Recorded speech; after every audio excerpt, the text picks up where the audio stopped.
Bonjour à tous. Aujourd'hui, je vous propose une petite fiche de lecture consacrée à l'enracinement de Simone Veil. Donc Simone Veil, évidemment, la philosophe, hein, pas la ministre, la regrettée ministre. Euh, alors, avant de me lancer vraiment dans la synthèse, le résumé de ce livre, je vais faire un petit focus sur la personne de Simone Veil parce que si j'ai été amené à m'intéresser à ce livre, c'est parce que c'est une philosophe qui est citée tout à gauche de la dissidence, hein, par Étienne Chouard notamment, et aussi tout à droite par des personnes comme Adrien Abosit. Donc c'est ce qui m'a amené un petit peu à voir qui était ce personnage qui faisait référence à gauche comme à droite. Elle a écrit plusieurs ouvrages et celui que j'ai choisi de creuser, c'est un ouvrage qui s'appelle L'Enracinement, qui est son dernier ouvrage et qui a notamment servi de référence à Adrien Abosit dans certaines vidéos. Alors Simone Veil naît en 1909 et elle décède en 1943, donc en août 1943 pendant la Seconde Guerre mondiale.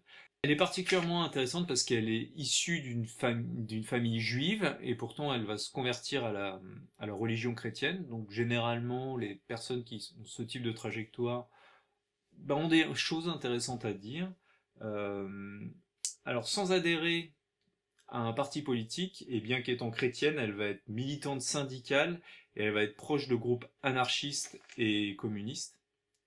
Donc là encore, des choses qui sont un peu atypiques, c'est-à-dire généralement les chrétiens, on les retrouve plutôt à droite de l'échiquier politique, et pourtant elle va être assez marquée, ben, proche de groupes communistes et anarchistes, donc plutôt à gauche.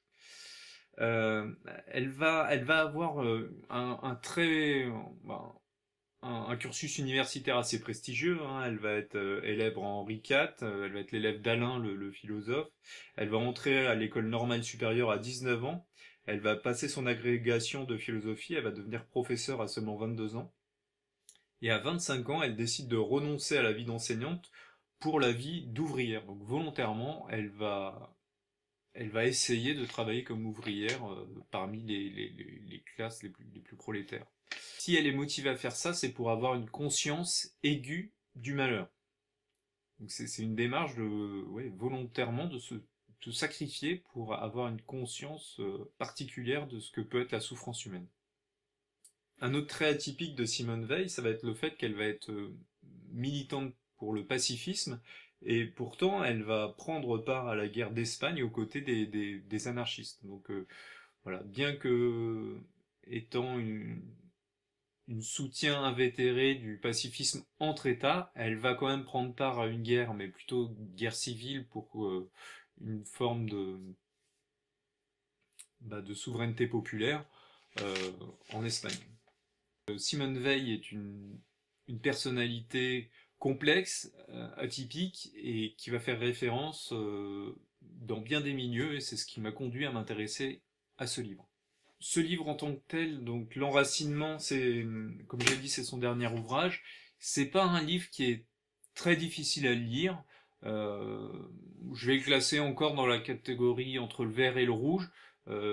Non pas que le style soit particulièrement complexe, mais un petit peu comme avec l'ouvrage de Michéa, elle va avoir énormément de références, parfois philosophiques, parfois historiques, etc. Et pour la suivre et pour apprécier pleinement l'ouvrage, c'est important d'avoir une culture générale très large pour apprécier l'ouvrage à sa juste valeur. Donc c'est pour ça que je le classe quand même entre le vert et le rouge.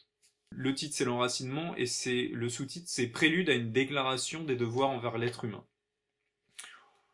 Donc là déjà clairement rien qu'au niveau du sous-titre on voit qu'il y a une différence enfin une volonté de clivage quasiment avec la Déclaration des droits de l'homme, hein, et la volonté de proposer un contrepoids face aux droits de l'homme qui sont quand même dans une perspective essentiellement individualiste.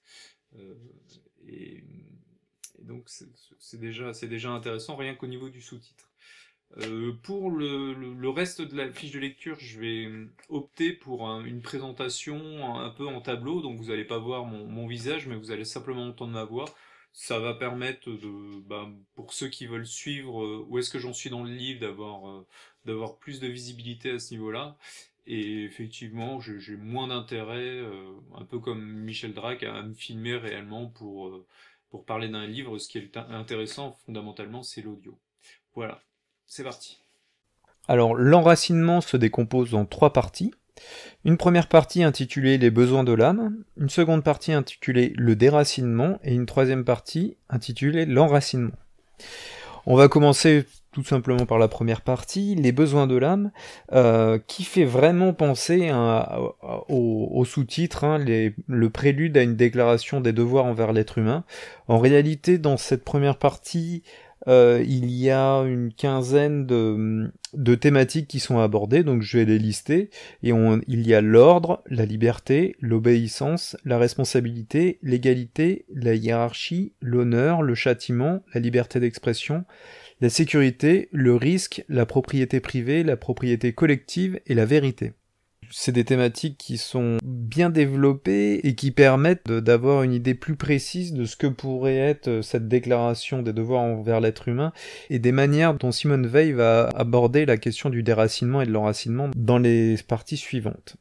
Pour moi, cette première partie, c'est de très loin la partie la plus intéressante de l'ouvrage, puisqu'elle permet de dessiner et d'ouvrir des perspectives très intéressantes. Sur la notion d'obligation, qui prime selon Simone Weil sur la notion de droit, il faut bien comprendre que pour Simone Weil, l'obligation précède le droit, puisqu'il n'y a des droits que parce qu'il y a des personnes qui acceptent de respecter des obligations vis-à-vis de ces droits. C'est le préalable à tout droit, c'est une obligation envers la société, une obligation envers les autres êtres humains, et même elle part d'une obligation supérieure dont on comprend à demi-mot qu'il s'agit d'une obligation vis-à-vis de Dieu en fait. Donc elle dit la chose suivante, la notion d'obligation prime celle de droit qui lui est subordonnée et relative.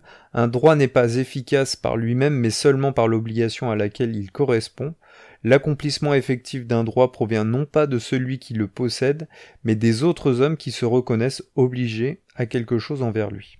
Elle ajoute plus loin au sujet des hommes de 1789, donc ceux qui ont pensé la déclaration des droits de l'homme de 1789, qu'ils ne reconnaissaient pas la réalité d'un tel domaine, et ils ne reconnaissaient que celle des choses humaines. C'est pourquoi ils ont commencé par la notion de droit avant de réfléchir à la notion d'obligation.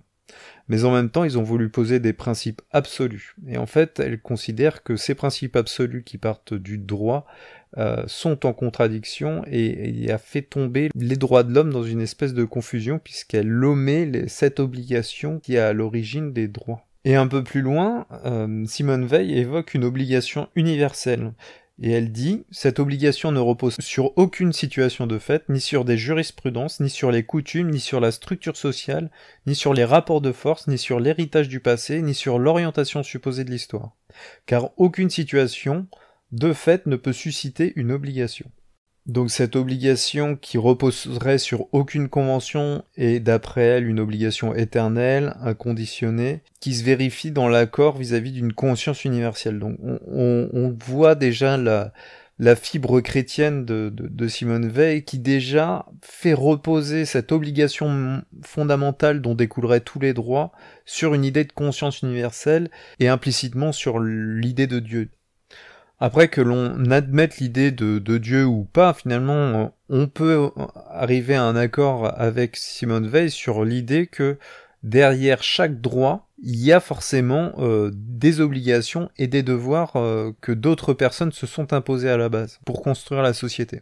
Et ça, c'est quelque chose dont on a très peu conscience dans notre éducation et dans l'idée qu'on se fait du droit, notamment des droits fondamentaux. Alors ce qui est intéressant, c'est que, à un moment, quand elle évoque les obligations, Simone Weil dit la chose suivante. Tout le monde se représente le progrès comme étant d'abord le passage à un état de la société humaine où les gens ne souffriront pas de la faim. Et ce qui est intéressant, c'est qu'on voit une forme de décalage historique entre le monde dans lequel vivait Simone Weil et le monde dans lequel on vit aujourd'hui, puisque dans le présent, dans le monde de Simone Weil, le manque de nourriture est synonyme de misère sociale, alors que dans notre présent, c'est l'excès de nourriture qui se manifeste dans l'obésité qui est généralement perçu comme un synonyme de misère sociale. Donc même si on va trouver des choses intéressantes, intemporelles dans les écrits de Simone Weil, on va aussi immanquablement tomber sur des écarts qui sont liés au fait qu'elle vit plus du tout dans la même époque que nous. Donc ça c'est intéressant à garder ça à l'esprit. Alors dans un second temps, Simone Weil va essayer de distinguer les besoins qui vont être liés au corps, donc par exemple la nourriture, le sommeil, la chaleur, et les besoins qui vont être liés à l'âme, à l'esprit, et des besoins d'ordre psychique qui vont être liés à la vie morale. Et c'est ces besoins-là qu'elle va essayer d'identifier et de définir de manière très précise. Et ainsi, Simone Weil commence par la première thématique qu'elle va essayer d'explorer et de définir, à savoir le besoin d'ordre. Et d'après elle, l'ordre est le premier besoin de l'âme, c'est celui qui est le plus proche de sa destinée éternelle. Par la notion d'ordre, elle entend un tissu de relations sociales tel que nul ne soit contraint de violer des obligations rigoureuses pour exécuter d'autres obligations. Donc derrière la notion d'ordre, il y a la notion de cohérence vis-à-vis des obligations qu'on va avoir dans nos relations sociales. Ensuite, Simone Weil va distinguer 2 caractères propres aux besoins de l'âme. Le premier caractère, ça va être finalement le caractère de limitation, c'est-à-dire que les besoins, s'ils sont suffisamment pourvus, ils s'estompent, ils s'arrêtent. C'est pas comme les désirs ou les fantaisies qui peuvent être, ou même les vices, qui peuvent être poursuivis à l'infini. On peut aller de gourmandise en gourmandise sans jamais s'arrêter. Contrairement aux besoins élémentaires de manger, par exemple, si on nous donne suffisamment du pain, il y a un moment où on va être rassasié, où on n'aura plus faim. Donc ce premier caractère de limitation est celui qu'elle constate. Le second caractère qu'elle va constater au sujet des besoins de l'âme vont être ordonnés par couple contraire. Par exemple, un homme a besoin de nourriture, mais il a besoin d'intervalle entre les repas. Il a besoin de chaleur et de fraîcheur. Il a besoin de repos et d'exercice. C'est un petit peu pareil pour les besoins de l'âme. On va avoir besoin de liberté, mais on va avoir besoin d'ordre. Ça, c'est le second caractère qu'elle observe. La seconde thématique abordée, qui est donc un besoin de l'âme indispensable, c'est la liberté. La liberté est, d'après Simone Weil, une nourriture indispensable à l'âme humaine. La liberté au sens concret du mot consiste dans une possibilité de choix. Il s'agit bien entendu d'une possibilité réelle. Partout où il y a vie commune, il est inévitable que des règles imposées pour l'utilité commune limitent les choix. Elle fait l'observation également que pour les hommes de bonne volonté, quoique limitées dans les faits, en fait la liberté de conscience est totale, puisque les règles qui sont incorporées à leur être, à leur conscience, elles sont tellement intériorisées finalement qu'ils vont pas les percevoir comme des règles, mais ça va tellement être propre à leur personnalité qu'ils vont pas les voir ces règles comme des entraves à leur liberté. Donc au final, ils vont percevoir leur liberté comme étant totale. Après la liberté, Simone Weil s'intéresse à un autre besoin de l'âme humaine, à savoir l'obéissance. Pour Simone Weil, l'obéissance est un besoin vital de l'âme humaine. Elle est de 2 espèces, l'obéissance à des règles établies et l'obéissance à des êtres humains regardés comme des chefs. Pour ce qui est de l'obéissance vis-à-vis des règles établies, il est fondamental que cette obéissance soit avant tout respectée par les chefs, et que le consentement à l'obéissance de ces règles établies qui va être le fait de la majorité, elle repose non pas sur la crainte du châtiment ou l'appât d'une récompense, mais qu'en fait ce soit le consentement lui-même qui soit le ressort principal de l'obéissance. Et plus loin, elle constate que les chefs qui soumettent les masses humaines par la contrainte et la cruauté privent à la fois les êtres humains qu'ils ont soumis de nourriture de l'âme vitale, à savoir la liberté et l'obéissance, car il n'est plus au pouvoir de ces masses d'accorder leur consentement intérieur à l'autorité qu'elles subissent. Donc c'est fondamental d'avoir une obéissance qui repose sur le consentement. Et ce qui est intéressant ici, c'est que d'une certaine manière, Simone Weil explique l'échec des dictatures autoritaires face au gouvernement représentatif, puisque d'un côté, les dictatures autoritaires, mécaniquement, vont avoir des obéissances qui vont plus du tout être fondées sur le consentement et qui vont être essentiellement liées à la peur de la sanction, tandis que dans les gouvernements représentatifs, il y a toujours ce fondement lié au consentement, même si le consentement est fabriqué, comme on le voit dans notre société actuelle, le consentement, mécaniquement, est lié au fonctionnement politique. Et donc c'est pour ça qu'il y aura toujours un fonctionnement social qui sera bien meilleur dans les gouvernements représentatifs que dans les dictatures autoritaires, puisque les gouvernements représentatifs sont fondés sur le consentement. Ensuite, Simone Veil s'intéresse à la thématique de la responsabilité. Donc la définition en langue française de la notion de responsabilité, c'est qui doit rendre compte devant une autorité de ses actes ou des actes de ceux dont il a la charge. Et en étymologie, le mot responsable, c'est qui est capable de donner une réponse de quelque chose. Donc pour satisfaire ce besoin, il faut exiger qu'un homme ait à prendre souvent des décisions dans des problèmes de tailles diverses et variées, affectant des intérêts étrangers aux siens propres, mais envers lesquels il se sent engagé personnellement.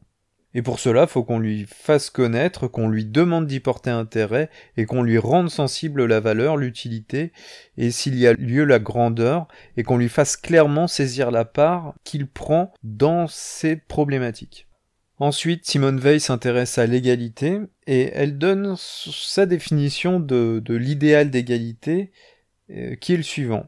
Si n'importe qui peut arriver au rang social correspondant à la fonction qu'il est capable de remplir et si l'éducation est assez répandue pour que nul ne soit privé d'aucune capacité du seul fait de sa naissance, l'espérance est la même pour tous les enfants. Ainsi, chaque homme est égal en espérance à chaque autre, pour son propre compte quand il est jeune, pour le compte de ses enfants plus tard.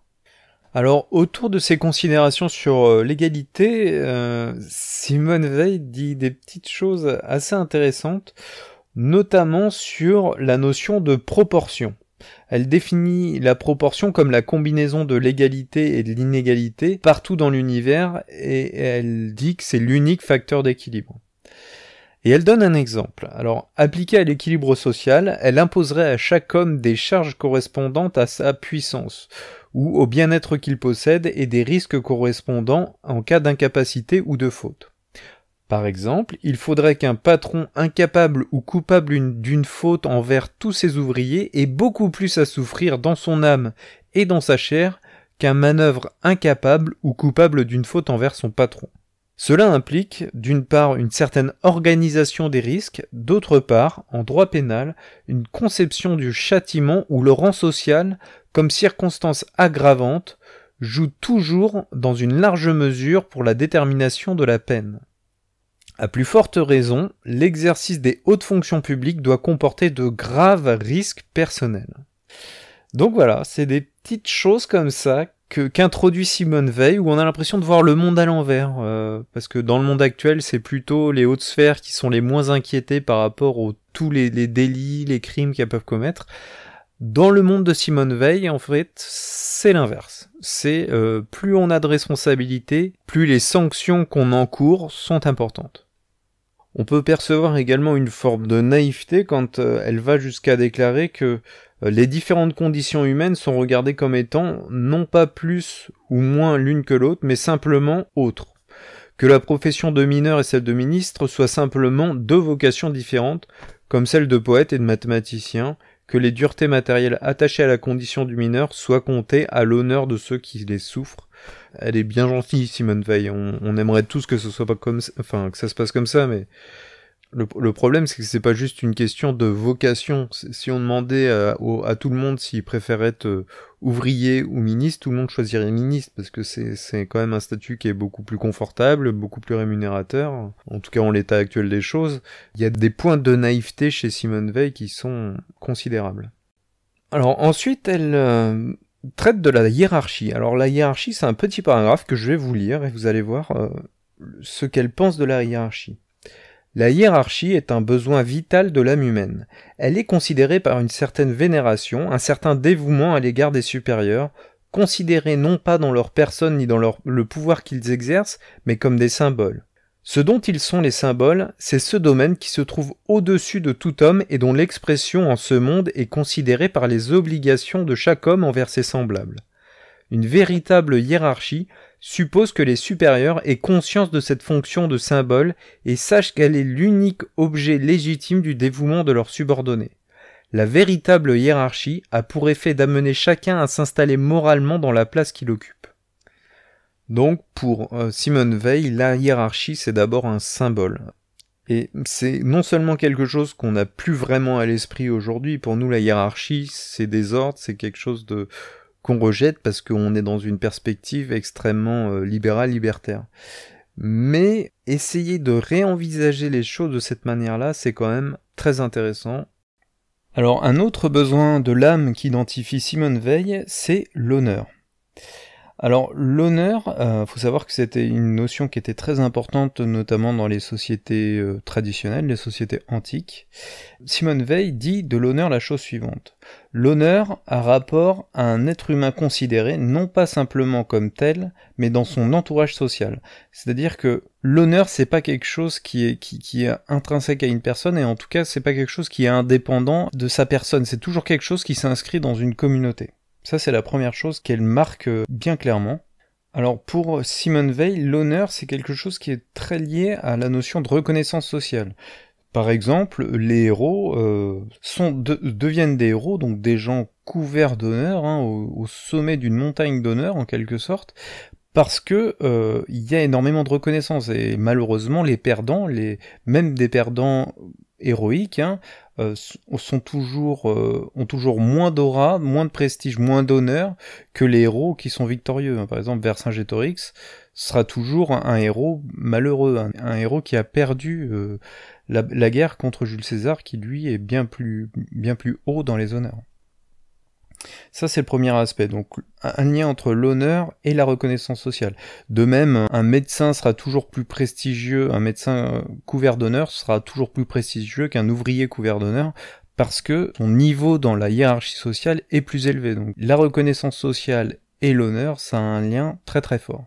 Et ce qui est intéressant, c'est que pour Simone Weil, tout le manque d'honneur qui va être lié à l'oppression sociale, c'est-à-dire à des espèces de hiérarchie sociale entre tel ou tel corps de métier, notamment par exemple les médecins et les ouvriers, tout ça c'est quelque chose de relativement négatif. Il faudrait, selon elle, que chaque corps de métier soit reconnu pour son utilité et pour ses qualités en fait. Donc Simone Weil regrette le fait qu'on crée mécaniquement des hiérarchies qui soient trop clivantes. Ces clivages sont inévitables, mais selon elle, ils sont accentués de manière inappropriée et improductive, et ça crée des tensions au sein de la société, notamment vis-à-vis du rapport à l'honneur, qui devrait être corrigé. Et enfin, Simone Weil achève cette partie sur l'honneur en évoquant le fait qu'en réalité, le seul fait social qui devrait dégrader l'honneur chez les individus, c'est le crime. En fait, quand on commet des outrages vis-à-vis de la loi, c'est effectivement l'honneur qui doit en pâtir, et le moyen de réintégrer malgré tout l'individu dans la considération sociale, ça doit être à travers le châtiment. Donc le crime éloigne l'individu de son honneur, et le châtiment permet à l'individu de recouvrer son honneur dans une certaine mesure. Et plutôt que de paraphraser sur ce que Simone Weil dit au sujet du châtiment, je vais tout simplement vous lire quelques extraits. Le châtiment le plus indispensable à l'âme est celui du crime. Par le crime, un homme se met lui-même hors du réseau d'obligations éternelles qui lie chaque être humain à tous les autres. De même que la seule manière de témoigner du respect à celui qui souffre de la faim est de lui donner à manger, de même le seul moyen de témoigner du respect à celui qui s'est mis hors de la loi est de le réintégrer dans la loi en le soumettant au châtiment qu'elle prescrit. Le besoin de châtiment n'est pas satisfait là où, comme c'est généralement le cas, le code pénal est seulement un procédé de contrainte par la terreur. Il faut que le châtiment soit un honneur, que non seulement il efface la honte du crime, mais qu'il soit regardé comme une éducation supplémentaire qui oblige à un plus grand degré de dévouement au bien public. Comme toujours un peu avec Simone Weil, c'est des très belles paroles, mais pour ce qui est de la mise en pratique, on va très très vite malheureusement se heurter à des difficultés d'ordre pratique. Là où Simone Weil a une approche très intéressante en réalité du châtiment, c'est quand elle va déclarer la chose suivante. Pour les fautes comme pour les crimes, le degré d'impunité doit augmenter non pas quand on monte, mais quand on descend l'échelle sociale. Autrement, les souffrances infligées sont ressenties comme des contraintes ou même des abus de pouvoir et ne constituent pas des châtiments. Comme on dit de l'apprenti qui s'est blessé que le métier lui entre dans le corps, De même, le châtiment est une méthode pour faire entrer la justice dans l'âme du criminel par la souffrance de la chair.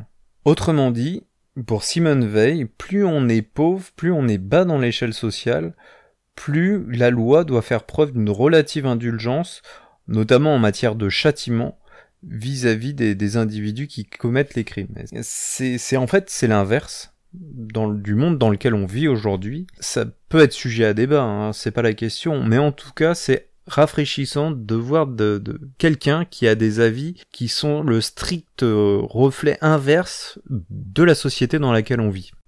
Après le châtiment, Simone Weil identifie un autre besoin de l'âme, qui est tout simplement la liberté d'opinion. Bon, plutôt que de paraphraser encore, je vais vous lire une des phrases qui sont éclatantes de Simone Weil. Elle dit la chose suivante. La liberté d'expression totale, illimitée, pour toute opinion quelle qu'elle soit, sans aucune restriction ni réserve, est un besoin absolu pour l'intelligence. Voilà comment Simone Weil parle de la liberté d'opinion, et ça pourrait être intéressant de le rappeler à certains ministres qui ont fait passer certaines lois, interdisant certaines opinions. Toujours au chapitre de la liberté d'expression, Simone Weil s'essaye à une distinction assez floue entre deux types de publications. Certaines publications qui seraient destinées à influencer l'opinion, qui donneraient des conseils sur la conduite de vie, et en fait, ce type de publication serait assimilé à des actes et devrait être limité dans une certaine mesure. Tandis que les autres publications, celles qui rechercheraient la vérité, qui ne délivreraient donc pas de conseils aux lecteurs, devraient bénéficier d'une liberté totale. Le problème, et elle l'admet elle-même, la distinction entre les deux est impossible à formuler en langage juridique. Ce serait extrêmement dur de juger que tel ou tel ouvrage doit être limité ou que tel autre recherche réellement la vérité. Alors toujours sur le besoin de la liberté d'expression, Simone Weil déclare la chose suivante. La protection de la liberté de pensée exige qu'il soit interdit par la loi à un groupement d'exprimer une opinion. Car lorsqu'un groupe se met à avoir des opinions, il tend inévitablement à les imposer à ses membres. L'intelligence est vaincue dès que l'expression des pensées est précédée, explicitement ou implicitement, du petit mot « nous ». Et encore un peu plus loin, elle ajoute « La solution pratique immédiate, c'est l'abolition des partis politiques. Aujourd'hui, pareille idée sonne comme quelque chose de nouveau et d'audacieux. Mais en fait, c'est simplement la tradition de 1789. Aux yeux des gens de 1789, il n'y avait même pas d'autre possibilité. Une vie publique telle que la nôtre au cours du dernier demi-siècle leur aurait paru un nid de cauchemar. Ils n'auraient jamais cru possible qu'un représentant du peuple pût abdiquer sa dignité au point de devenir le membre discipliné d'un parti. Elle dit que tous les groupes de croyances ont tendance à corrompre et à soumettre les membres de ces groupes. Elle propose quelque chose qui a déjà mûri en elle, puisqu'elle avait écrit une note relative à la suppression des partis politiques, et elle reprend cette idée dans cet ouvrage, donc l'enracinement, de suppression tout simplement des partis politiques pour éviter que les membres soient soumis au niveau de leur opinion. C'est une idée qui peut être intéressante, mais si on va au bout de la logique, il faudrait également réfléchir à supprimer les religions, puisque les religions actuellement ce sont des groupes éparses qui tout simplement imposent des croyances, des opinions à leurs membres. Si on suit cette même logique, si on est cohérent dans la logique que propose Simone Weil, de supprimer les groupes qui ont des croyances et qui les imposent à leurs membres, à ce moment-là, il faudrait également supprimer les religions. J'adhère pas strictement à cette solution qui est quand même extrêmement radicale, mais un débat sur cette question, ce serait extrêmement intéressant, malgré tout. Il faudrait distinguer deux espèces de groupements. Le groupement d'intérêt, auquel l'organisation et la discipline seraient autorisées dans une certaine mesure, et le groupement d'idées, auquel elles seraient rigoureusement interdites. Dans la situation actuelle, il est bon de permettre aux gens de se grouper pour défendre leurs intérêts, c'est-à-dire les gros sous et les choses similaires, et de laisser ces groupements agir dans les limites très étroites et sous la surveillance perpétuelle des pouvoirs publics. Mais il ne faut pas les laisser toucher aux idées.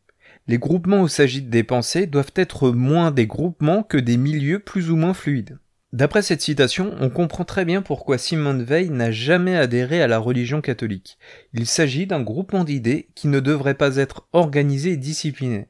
Et en ce sens, assez logiquement, elle est naturellement tournée vers une vie spirituelle très profonde et s'oppose aux religions en tant qu'organisation. Pourtant, cette distinction entre groupement d'intérêts et groupement d'idées est loin d'être évidente. En fait, un groupe ne peut-il pas se donner pour intérêt de diffuser telle ou telle idée ?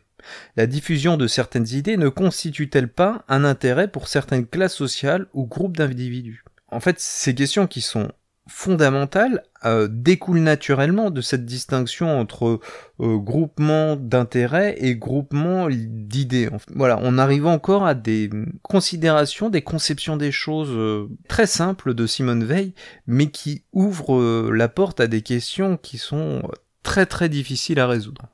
Alors pour nuancer son interdiction stricte des groupements d'idées, Simone Weil ajoute la chose suivante. L'autorisation des groupements d'idées pourrait être soumise à 2 conditions. L'une, que l'excommunication n'existe pas. Le recrutement se ferait librement par voie d'affinité, sans toutefois que personne puisse être invité à adhérer à un ensemble d'affirmations cristallisées en formule écrite.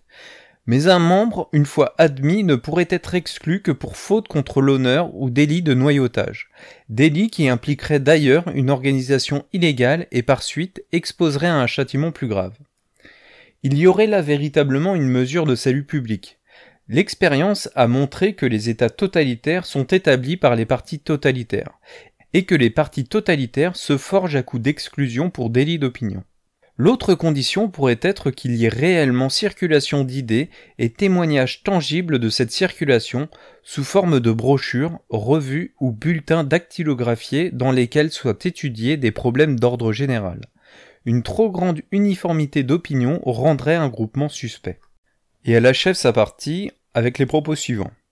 L'activité des groupements d'intérêt doit être continuellement contrôlée, limitée et toutes les fois qu'il y a lieu, réprimée par les pouvoirs publics. Il va de soi que les limites les plus étroites et les châtiments les plus douloureux conviennent à celles qui par nature sont les plus puissantes. Ce qu'on a appelé la liberté d'association a été en fait jusqu'ici la liberté des associations. Or, les associations n'ont pas à être libres.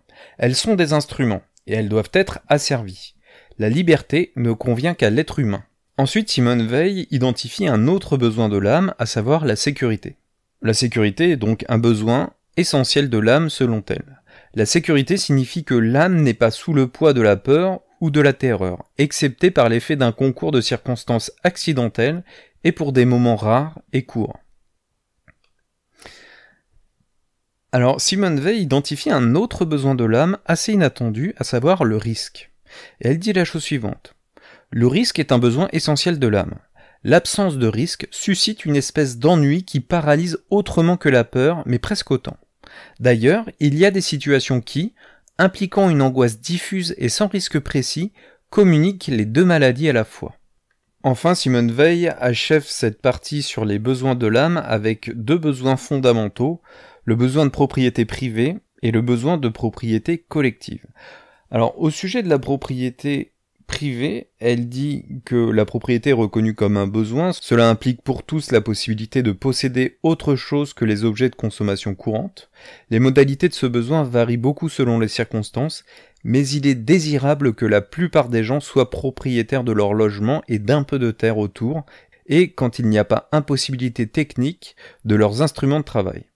On sent rejoindre dans une certaine mesure une analyse un petit peu anarchiste ou communiste, selon laquelle les personnes, les travailleurs, doivent être propriétaires de leurs instruments de travail, des moyens de production en fait, et propriétaires de leur logement. Donc, alors, il faut voir ce qu'on entend par communisme en fait, mais la vision idéale sur le plan politique de Simone Weil, ça implique que les gens puissent être propriétaires de leur logement, d'un peu de terre autour, et aussi propriétaires de leurs instruments de travail.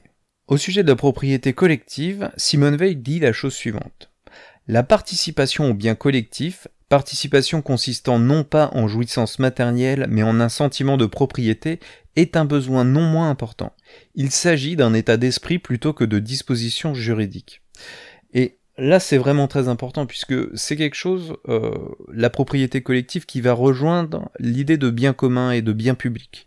Puisque malheureusement, aujourd'hui, les propriétés collectives sont essentiellement perçues comme quelque chose qui permet une jouissance matérielle. C'est-à-dire que les bus, les arrêts de bus, etc. sont perçus comme permettant de jouir d'un transport, par exemple.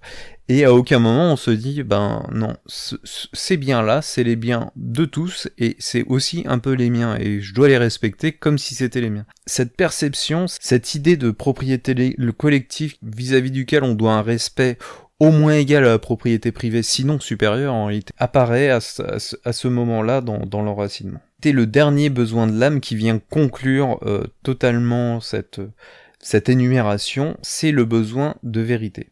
Et elle dit au sujet du besoin de vérité que ce besoin est le plus sacré de tous. Et ça, c'est extrêmement important dans le monde dans lequel on vit, dans la société dans laquelle on vit, où le mensonge s'est quasiment institutionnalisé.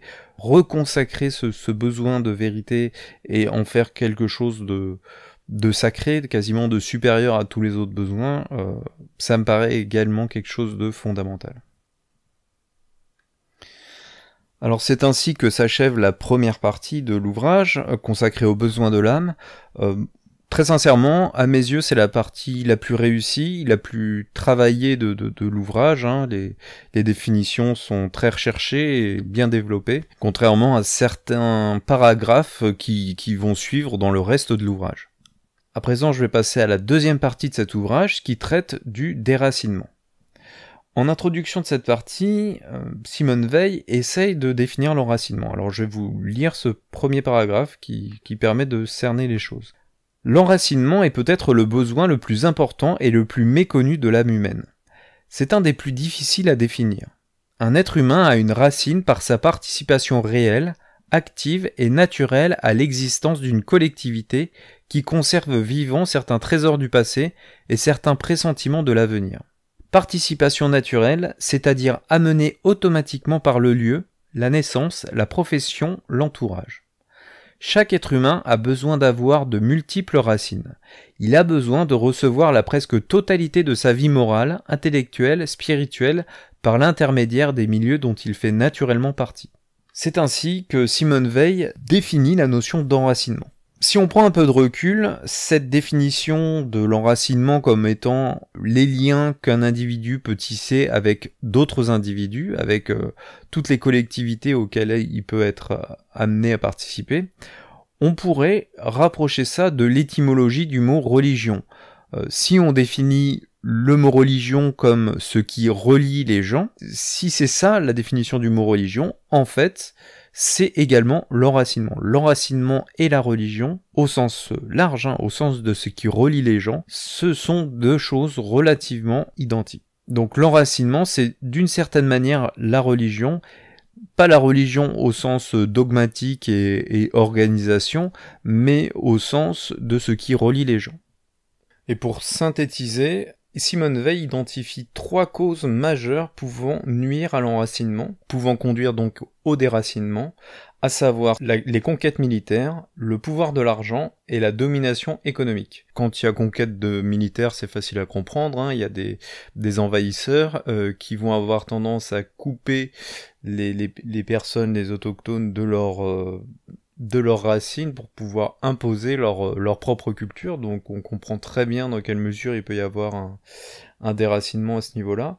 Le pouvoir de l'argent, effectivement, quand on va privilégier des liens d'ordre financier avec les individus, en fait, on va s'affranchir d'avoir des liens de type don contre don, de passer obligatoirement par la confiance, ça diminue les liens qu'on peut avoir d'individu à individu au sein d'une communauté. Et puis la dernière chose, c'est la domination économique, c'est-à-dire que quand il y a des classes sociales qui vont générer, il va y avoir des luttes qui vont s'instaurer entre ces différentes classes sociales. Par cet ordre des choses, les classes qui vont être les plus en dessous vont être soumis à beaucoup de pression de la part des classes dominantes. Alors après cette introduction sur le déracinement, Simone Weil s'intéresse à un déracinement particulier qui est le déracinement ouvrier. Au sein de ce déracinement particulier, Simone Weil identifie 2 types de processus qui vont conduire et favoriser et accentuer le déracinement. Le premier processus, c'est le chômage, qui forcément écarte les individus de leur milieu professionnel et du coup les confine et les isole en fait. Et le second facteur de déracinement qu'elle identifie, c'est l'instruction et l'éducation nationale telle qu'elle est pratiquée à son époque. Il faut toujours replacer dans le contexte les analyses de Simone Weil qui quand même a vécu essentiellement dans les années 1920, 1930, 1940. Donc il faut toujours avoir ça en tête quand on étudie ces analyses. Alors pour comprendre la vision extrêmement négative que Simone Weil a de l'instruction de son époque, je vais vous lire un petit extrait. Ce qu'on appelle aujourd'hui instruire les masses, c'est prendre cette culture moderne et l'élaborer dans un milieu tellement fermé, tellement taré, tellement indifférent à la vérité, en ôter tout ce qu'elle peut encore contenir d'or pur, opération que l'on nomme vulgarisation, et enfourner le résidu tel quel dans la mémoire des malheureux qui désirent apprendre, comme on donne la béquille à des oiseaux. D'ailleurs, le désir d'apprendre pour apprendre, le désir de vérité, est devenu très rare. Le prestige de la culture est devenu presque exclusivement social, aussi bien chez le paysan qui rêve d'avoir un fils instituteur, ou l'instituteur qui rêve d'avoir un fils normalien, que chez les gens du monde qui flagornent les savants et les écrivains réputés. Ainsi on retrouve chez Simone Weil cette idée qui apparaît chez beaucoup de gens malgré tout à cette époque, selon laquelle l'apparence de la culture, c'est-à-dire la culture comme simple étiquette sociale, est devenue plus importante que la culture elle-même, c'est-à-dire le désir de la connaissance en lui-même. Plus loin, Simone Weil ajoute la chose suivante. Le déracinement est de loin la plus dangereuse maladie des sociétés humaines, car il se multiplie lui-même. Des êtres vraiment déracinés n'ont guère que deux comportements possibles. Ou ils tombent dans une inertie de l'âme presque équivalente à la mort, comme la plupart des esclaves au temps de l'Empire romain, ou ils se jettent dans une activité tendant toujours à déraciner, souvent par les méthodes les plus violentes, ceux qui ne le sont pas encore ou ne le sont qu'en partie. Donc on voit une vision assez sombre de Simone Weil, c'est-à-dire que soit vous êtes déraciné et vous êtes totalement apathique, inerte, soit vous êtes déraciné et en plus vous déracinez les gens qui vous entourent à travers vos activités qui sont néfastes. Et déjà, dans cette partie du déracinement ouvrier, on va voir transparaître des petits éléments qui vont nous faire comprendre qu'il y a un petit manque de rigueur du côté de Simone Weil. C'est-à-dire que par exemple, elle va déclarer à un moment donné « De tous les besoins de l'âme humaine, il n'y en a pas de plus vital que le passé ». Sauf que le passé, ça fait pas partie des besoins de l'âme qu'elle a essayé de répertorier au début. Donc, si vous voulez, Simone Weil, dans sa manière d'écrire, elle va un peu écrire ce qui lui passe par la tête, sans essayer forcément d'avoir une exigence extrêmement forte de cohérence vis-à-vis de l'ensemble du propos. Ça, c'est une petite critique que je me permets maintenant parce que je la constate. Plus on va avancer dans l'ouvrage, plus on va voir que cette exigence de rigueur, de cohérence, va se dissiper, se diluer dans des considérations momentanées. Alors, à présent, je vais citer un petit extrait qui montre que Simone Weil est très loin d'être communiste, en tout cas communiste dans le sens de l'abolition de la propriété privée tel que le revendique le manifeste du Parti communiste. Je vais vous lire l'extrait dans lequel cela se manifeste de la manière la plus éclatante.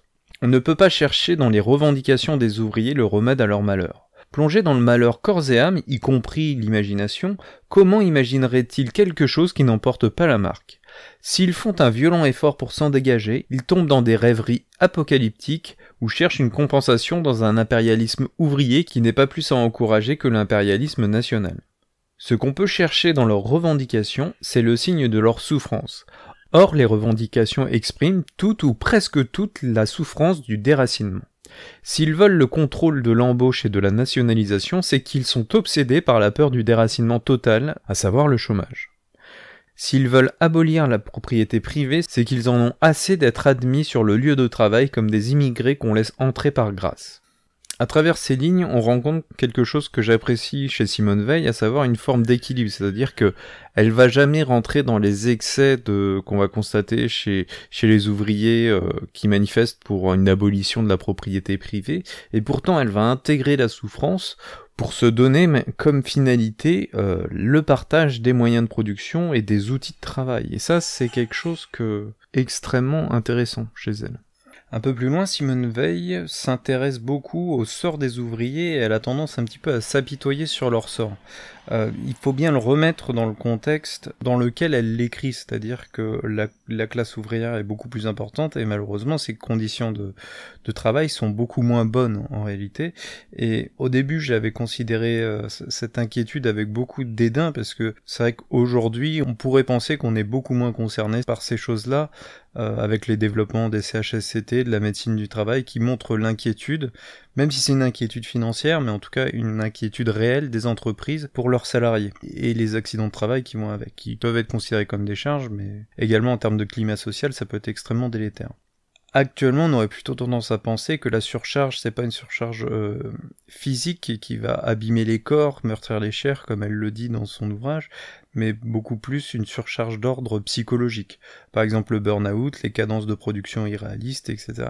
Ça, on est beaucoup plus dans des pressions d'ordre psychologique. Et même si on prend un certain recul et qu'on songe à un ouvrage comme Capitalisme, désir et servitude de Frédéric Lordon, dans lequel il montre bien que on n'est plus seulement à vouloir stimuler les salariés par l'argent, mais on a vraiment envie de les faire adhérer totalement, pleinement au projet de l'entreprise.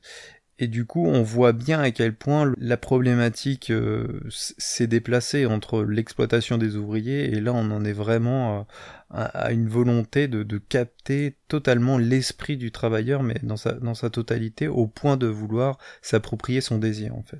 Ou encore un peu, pour faire un autre parallèle, avec les individus oméga, donc ça fait référence au meilleur des mondes, dans lesquels il y a des individus qui sont classés par niveau de développement tant intellectuel que physique, et ceux qui ont les plus bas développements intellectuels et physiques, on les appelle les omégas, et ils sont contents de faire ce qu'ils font en étant à leur place, même s'ils ont des tâches totalement médiocres à réaliser, ils le font parce qu'ils sont contents d'être à la place et d'être utiles à la société. Et ce dont on a l'impression actuellement, c'est plus que le capitalisme essaye d'instiller ça dans les classes ouvrières qui perdurent, parce que malgré tout, encore aujourd'hui, même dans les sociétés développées, on n'a pas tout délocalisé, il y a certains travails qui restent extrêmement pénibles et qui sont délégués aux strates sociales les plus basses. Par exemple, tout ce qui va, les travaux dans les saumonneries, dans les abattoirs, il y a des travaux qui sont extrêmement pénibles, tant psychologiquement que physiquement. Et ça, c'est des choses qui sont prises en compte par le système capitalisme, et on a l'impression que le système essaye de convaincre les gens d'aimer leur travail. Qu'on est assez loin des problématiques de Simone Veil qui, elle, voyait simplement un système qui essayait d'écraser, de dominer, de soumettre par tous les moyens des individus. Quelques pages plus loin, Simone Veil s'intéresse, ou plutôt s'inquiète, de l'accès à la culture par le peuple. Et elle estime qu'il y a en fait 2 obstacles majeurs à l'accès à la culture par le peuple. Le premier obstacle, c'est le manque de temps et de force. En fait, elle dit que le peuple a peu de loisirs à consacrer à un effort intellectuel, et la fatigue met une limite à l'intensité de son effort. Et c'est vrai que quand on rentre soit après avoir travaillé physiquement de manière extrêmement intense, je peux vous assurer, pour avoir fait l'expérience, qu'on est très peu porté à lire ou à faire autre chose que dormir et se reposer. Et d'après elle, en fait, cet obstacle n'a pas vraiment d'importance, puisque la vérité illumine l'âme à proportion de sa pureté et non d'aucune espèce de quantité. Donc d'après Simone Veil, c'est pas la quantité de culture que vous allez ingérer, incorporer qui est importante, mais c'est surtout sa qualité, puisque finalement quand vous absorbez des éléments de culture de haute qualité, de haute intensité, ça va vous faire autant de bien que beaucoup de culture d'une qualité assez moyenne. Donc l'effort qu'il faut surtout faire, c'est une espèce de valorisation des éléments fondamentaux et de haute qualité pour les dispenser à ceux qui n'ont pas le temps de s'intéresser à la culture. Et le second obstacle que Simone Veil identifie, relatif à la culture ouvrière, c'est une disposition particulière de la sensibilité, puisque quand on va être dans un certain milieu social, avec une certaine activité professionnelle, on va pas avoir le même rapport à la sensibilité. Et elle dit que le remède à cela, c'est un effort de traduction. Elle précise non pas de vulgarisation, mais de traduction, ce qui est bien différent. Simplement, il va falloir non pas mutiler, élaguer les éléments de culture, mais plutôt les exprimer, même les présenter et surtout les sélectionner au moyen d'un langage qui les rende sensibles au cœur pour des gens dont la sensibilité se trouve modelée par leurs conditions professionnelles ou culturelles. Pour illustrer le besoin de traduction de la culture vers des choses concrètes et conformes aux conditions des personnes, Simone Weil prend l'exemple des lycéens et des professeurs, et elle dit la chose suivante. La culture est un instrument manié par des professeurs pour fabriquer des professeurs qui à leur tour fabriqueront des professeurs. Le déracinement de la culture n'est pas le moins alarmant. La première conséquence de cette maladie est généralement, dans tous les domaines, que les relations étant coupées de chaque chose est regardées comme un but en soi. Le déracinement engendre l'idolâtrie. Un seul exemple. Le fait qu'on présente la géométrie aux lycéens comme une chose absolument sans relation avec le monde, ils ne peuvent guère s'y intéresser que comme un jeu, ou bien pour avoir des bonnes notes. Comment y verrait-il de la vérité ? Ce que Simone Weil sous-entend là, c'est que la géométrie, ça doit nécessairement être quelque chose d'appliqué dans le concret, dans la réalité. On ne doit pas décloisonner les formes géométriques ou des mécanismes géométriques de la réalité et de la force des choses. Et elle dit même que la plupart ignoreront toujours, malgré des cours de géométrie, la plupart des lycéens ignoreront toujours que presque toutes nos actions, simples ou savamment combinées, sont des applications de notions géométriques, que l'univers où nous vivons est un tissu de relations géométriques et que la nécessité géométrique est celle-là même à laquelle nous sommes soumis en fait, comme créatures enfermées dans l'espace et dans le temps. Et au final, c'est cette abstraction de la géométrie, des relations géométriques, qui va conduire les gens à qui on l'enseigne à s'en désintéresser. Et si on veut même aller plus loin dans cette dénonciation de la culture présentée comme désincarnée, décontextualisée, sans mise en perspective, on pourrait faire référence à l'enseignement de l'histoire, en fait, qui est sans perspective politique, comme le fait par contre très bien Henri Guillemin, ou de l'enseignement du français sans référence étymologique pour comprendre le sens des mots et leur origine. Bref, toute cette perte de contexte apporte un désintérêt profond à tout ce que parviennent malgré tout à enseigner les professeurs, ou parviennent pas à enseigner les professeurs. Lorsqu'elle dit « Les machines n'appartiendraient pas à l'entreprise, elles appartiendraient aux minuscules ateliers dispersés partout, et ceux-ci à leur tour seraient soit individuellement, soit collectivement la propriété des ouvriers. Chaque ouvrier posséderait en plus une maison et un peu de terre. Cette triple propriété, machine, maison et terre, lui serait conférée par un don de l'État au moment du mariage, et à la condition qu'il ait accompli avec succès un essai technique difficile accompagné d'une épreuve pour contrôler l'intelligence et la culture générale. » Comme toujours, ce sont des propositions assez intéressantes que soumet Simone Weil, le fait de permettre une triple propriété machine, maison, terre en l'échange ou en contrepartie d'un essai technique difficile et d'une épreuve pour contrôler l'intelligence et la culture générale. Ce que nous dit pas Simone Weil, c'est que fait-on des gens qui échouent à cette épreuve ? Ont-ils le droit à une maison ou une maison sans terre, quoi ? Il y a une espèce de monde idéal qui n'intègre pas les personnes qui ne le sont pas, finalement. Et c'est ce qu'on pourrait un petit peu reprocher. Après, sur le fait qu'on arrive à un système qui permette à la fois de rendre propriétaires les ouvriers d'un moyen de production et d'un petit morceau de terre pour cultiver leurs légumes, je trouve ça très bien. Alors, malgré tout, malgré le fait que Simone Weil reconnaisse le besoin pour chaque individu de disposer d'une propriété privée, on va avoir des questions qui vont se poser lorsqu'elle va déclarer, par exemple, la chose suivante. Quand un ouvrier meurt, cette propriété retourne à l'État qui, bien entendu, le cas échéant, doit assurer un bien-être égal à la femme et aux enfants. Si la femme est capable d'exécuter le travail, elle conserve la propriété. Ici, elle fait référence à la propriété, à la triple propriété, moyen de production, maison et terrain, qui a été acquise par l'ouvrier, comme on l'a vu précédemment. Ce qu'elle témoigne là, c'est une vision extrêmement dirigiste et communiste du fonctionnement social et de la répartition du travail. On se demande ce qui va rester au fond de la propriété privée qu'elle avait évoquée dans les besoins de l'âme. Qu'est-ce que c'est que l'affectio societatis ? C'est-à-dire que est-ce que l'ouvrier est encore libre de travailler ou de ne pas travailler pour telle ou telle entreprise ? On a l'impression que l'ensemble du fonctionnement social décrit par Simone Weil est à la fois naïf et idéaliste. Je vais essayer de pas trop m'attarder sur ce qui m'interpelle et ce qui me choque un peu, parce que d'après moi, ça peut être aussi le fait d'un décalage temporel, d'un décalage historique entre Simone Veil et nous, hein. Quand même, on a plus de 70 ans d'écart.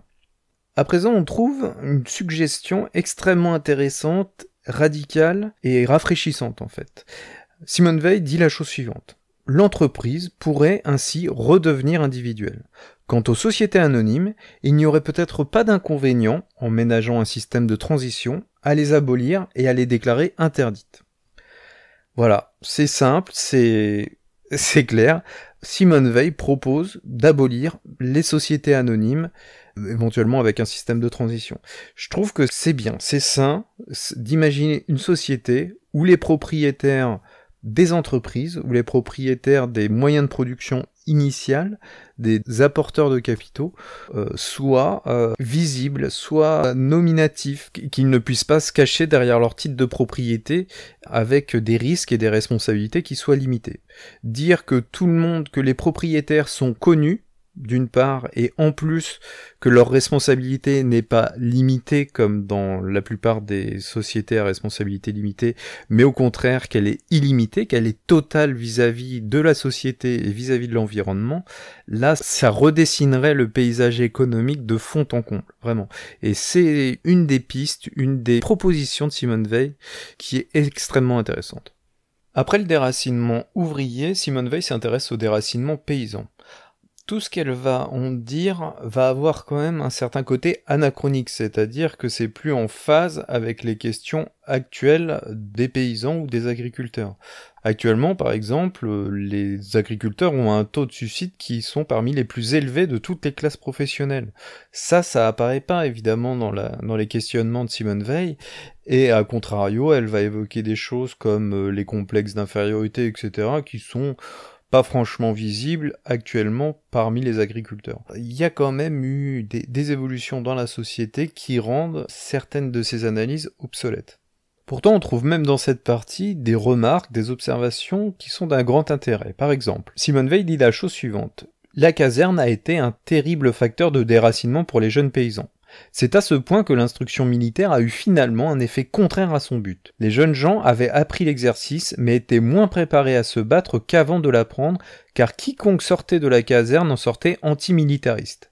C'est la preuve expérimentale qu'on ne peut pas, dans l'intérêt de la machine militaire, laisser les militaires disposer souverainement de 2 années de chaque vie, ou fût-ce même d'1 année. Comme on ne peut pas laisser le capitalisme maître de la formation professionnelle de la jeunesse, on ne peut pas laisser l'armée maîtresse de sa formation militaire. Les autorités civiles doivent y prendre part, et cela de manière à faire qu'elles constituent une éducation et non une corruption. Donc ce qu'essaye de dire Simone Veil, c'est que quand on laisse faire des organismes qui peuvent avoir des aspects corrupteurs, on se retrouve à avoir des effets inverses que ceux qu'on attendait. Plutôt que de parvenir à former des soldats, on va se retrouver à former des antimilitaristes. Plutôt que d'avoir des gens qui sont dans la volonté de travailler ensemble, on va avoir des gens qui vont vouloir s'opposer au patron. Et ces observations témoignent de dysfonctionnements sociaux qui devraient et qui pourraient être corrigés. Un peu plus loin, sur la question de l'enseignement de la religion, Simone Veil dit la chose suivante. Une instruction dans laquelle il n'est jamais question de religion est une absurdité.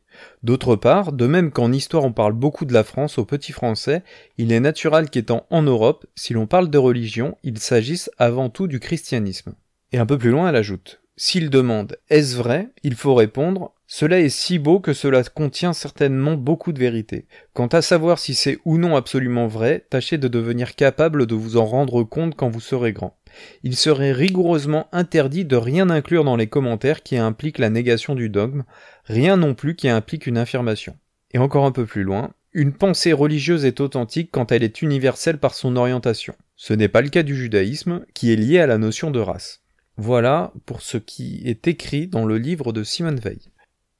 Alors, ce que l'on peut en dire, c'est que d'une part, avoir une éducation de l'histoire spirituelle, de l'histoire des idées, de la philosophie et des religions, ce serait essentiel, effectivement, on peut l'envisager au lycée et même au collège, d'avoir cet enseignement.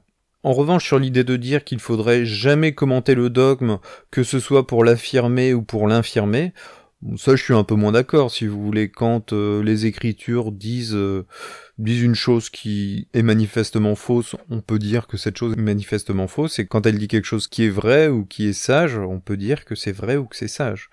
On peut expliquer que ceci est une parabole ou que ceci n'est pas une parabole. Donc c'est une proposition qui est intéressante, le fait d'enseigner la spiritualité. Après, sur les moyens, sur la méthode que suggère ad mimo Simone Weil, je suis un peu plus dubitatif.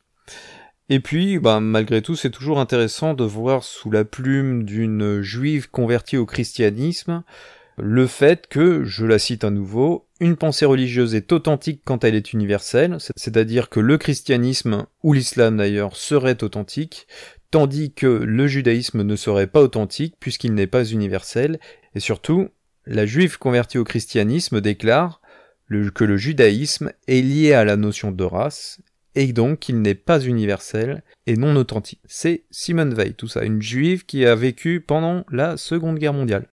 Plus loin encore, Simone Weil revient sur la notion de dignité et de travail, et elle déclare la chose suivante. La tâche de l'école populaire est de donner au travail davantage de dignité en y infusant de la pensée, et non pas de faire du travailleur une chose à comportement qui tantôt travaille et tantôt pense. Et elle donne l'exemple. Une jeune femme heureuse, enceinte pour la première fois, qui coud une layette, pense à coudre comme il faut. Mais elle n'oublie pas un instant l'enfant qu'elle porte en elle. Au même moment, quelque part dans un atelier de prison, une condamnée coud en pensant aussi à coudre comme il faut car elle craint d'être punie. On pourrait imaginer que les deux femmes font au même instant le même ouvrage et ont l'intention occupée par la même difficulté technique. Il n'y en a pas moins un abîme de différence entre l'un et l'autre travail. Tout le problème social consiste à faire passer les travailleurs de l'une à l'autre de ces deux situations. En réalité, ce qu'indique Simone Weil, c'est la perception du travail réalisé par le travailleur. Et ça me rappelle une petite histoire. Il y a un jour un sociologue qui croise 3 personnes en train de casser des pierres, en fait. Il les interroge les unes après les autres. Il dit, qu'est-ce que vous faites à la première personne qu'il croise? Et le premier type qui est en train de casser des cailloux, il fait, moi, vous voyez, j'ai le pire travail du monde. Mon travail, c'est de taper avec cet énorme marteau sur des bouts de cailloux. Ça a aucun sens. C'est nul, dès que je pourrais, je trouverais mieux comme travail, parce que ça, c'est insupportable. Bon, alors le sociologue, il fait, il est désolé, puis il va voir le deuxième, pour voir si quand même, il pense la même chose que son camarade. Et puis le deuxième, il dit, vous voyez, moi, je taille des pierres, mais c'est pour construire des bâtiments, donc dans un sens, je contribue à construire des immeubles qui pourront peut-être servir à des gens, alors c'est pas le meilleur travail du monde, mais c'est quand même utile, alors c'est pas si mal. Alors le sociologue trouve que quand même c'est étrange d'avoir 2 personnes qui ont des points de vue quand même déjà si différents sur leur travail. Puis il va voir la 3e personne qui lui aussi casse des cailloux, et le sociologue dit qu'est-ce que vous faites vous dans la vie? Et le type qui est en train de faire la même chose que les 2 autres, en train de casser des pierres, il bombe le torse et dit fier comme un pan, moi monsieur je construis une cathédrale. Comme si ce qu'il était en train de faire était la meilleure chose qu'on puisse imaginer dans le monde. Cette petite histoire montre à quel point la dignité, c'est pas en relation directe avec le travail qu'on accomplit, mais c'est réellement une question de perception du travail et d'infusion de la pensée et de perspective qu'on l'on donne à son propre travail et à ses propres actes. Et c'est ça qui est réellement important de diffuser au sein des mentalités de travailleurs, que ce soit des paysans ou des ouvriers. Et c'est en réalité ce type de considération qui conduit Simone Weil à déclarer que la forme contemporaine de la grandeur authentique, c'est une civilisation constituée par la spiritualité du travail. Un peu plus loin, elle ajoute « Notre époque est tellement empoisonnée du mensonge qu'elle change en mensonge tout ce qu'elle touche. Et nous sommes de notre époque, nous n'avons aucune raison de nous croire meilleurs qu'elle. Discréditer de tels mots en les lançant dans le domaine public, sans des précautions infinies, serait faire un mal irréparable. » Et là, elle parle de la spiritualité du travail. « Il ne faut pas leur faire le mal que Pétain a fait aux mots « travail, famille, patrie », ni non plus le mal que la Troisième République a fait aux mots « liberté, égalité, fraternité ». Ici, on voit bien la méfiance que Simone Weil peut avoir dans les institutions et dans leur capacité à corrompre des devises et des objectifs réels et sincères. Et quand on l'entend parler d'une époque qui est empoisonnée par le mensonge et qui change en mensonge tout ce qu'elle touche, on peut pas s'empêcher de penser à notre époque actuelle. Donc, si on se dit qu'elle a ce jugement-là sur son époque à elle, et que 70 ans plus tard, on en est toujours un petit peu réduit au même point, eh ben on peut se demander légitimement depuis quand on est enlisé dans cette époque du mensonge. À la suite de la partie consacrée au déracinement paysan, Simone Veil s'intéresse au lien qu'on peut faire entre le déracinement et la nation. Et c'est dans ce cadre qu'elle déclare la chose suivante. Personne aujourd'hui ne pense à ceux de ses aïeux qui sont morts 50 ans, ou fût-ce 20 ans ou 10 ans avant sa naissance, ni à ceux de ses descendants qui naîtront 50 ans, ou fût-ce 20 ou 10 ans après sa mort. Par suite, du point de vue de la collectivité et de sa fonction propre, la famille ne compte pas. Bon, ici, c'est quand même très intéressant que Simone Veil fasse une rétrospection et une projection de la lignée, c'est-à-dire qu'elle mesure à quel point l'homme de son époque est un homme atomisé, individualisé et déraciné au niveau de sa lignée. C'est-à-dire que l'individu ne se focalise que sur son bien-être propre et jamais sur le bien-être et la pérennité de sa lignée. Il ne motive jamais ses actions en vue de ce qu'ont pu faire et réaliser ses ancêtres, mais uniquement du fait de ses désirs et de ses pulsions individuelles. Et ça, le fait qu'elle l'écrive et le souligne, c'est déjà un élément très intéressant et qui fait encore énormément de sens à l'heure actuelle. Et pour autant, elle va pas idéaliser excessivement les périodes passées, notamment le Moyen-Âge, et elle va déclarer la chose suivante. Ce qui n'avait jamais existé jusqu'à une époque récente, c'est un objet cristallisé offert d'une manière permanente au sentiment patriotique. Avant, c'est-à-dire au Moyen-Âge, le patriotisme était diffus, errant, et s'élargissait ou se resserrait selon les affinités et les périls. Il était mélangé à des loyautés différentes, celle envers des hommes, seigneurs ou rois, celle envers des cités.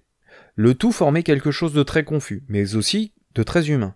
Pour exprimer le sentiment d'obligation que chacun éprouve envers son pays, on disait le plus souvent « le public » ou « le bien public », mot qui peut à volonté désigner un village, une ville, une province, la France, la chrétienté ou le genre humain. Plus loin, Simone Veil s'interroge sur les raisons essentielles qui vont motiver les peuples à se faire la guerre les uns aux autres. Et elle dit la chose suivante. Conquérir le monde et libérer le monde sont deux formes de gloire incompatibles dans les faits, mais qui se concilient très bien dans la rêverie. C'est très facile de convaincre les gens d'aller se battre et mourir ensemble pour des objectifs qui sont dans les faits incompatibles, à savoir conquérir le monde, parce que si on conquiert le monde, on le domine et du coup on le libère pas, on l'asservit. Quand d'autres se battent pour libérer le monde et il ne s'agit pas de le dominer. Pourtant, la propagande de guerre, y compris la propagande de guerre actuelle, utilise à la fois ces deux ressorts pour convaincre les gens qu'une guerre est juste, légitime. C'est certainement les mêmes motivations, les mêmes processus de persuasion collective qui ont été utilisés pour justifier la colonisation. Alors tandis que Nietzsche, qui est philosophiquement aux antipodes réellement de Simone Veil, déclarait que l'État est le plus froid des monstres froids, voici ce que va dire Simone Veil. L'État est une chose froide qui ne peut être aimée, mais il tue et abolit tout ce qui pourrait l'être. Ainsi on est forcé de l'aimer parce qu'il n'y a que lui. Tel est le supplice moral de nos contemporains. C'est peut-être la vraie cause de ce phénomène du chef qui a surgi partout et qui surprend tant les gens.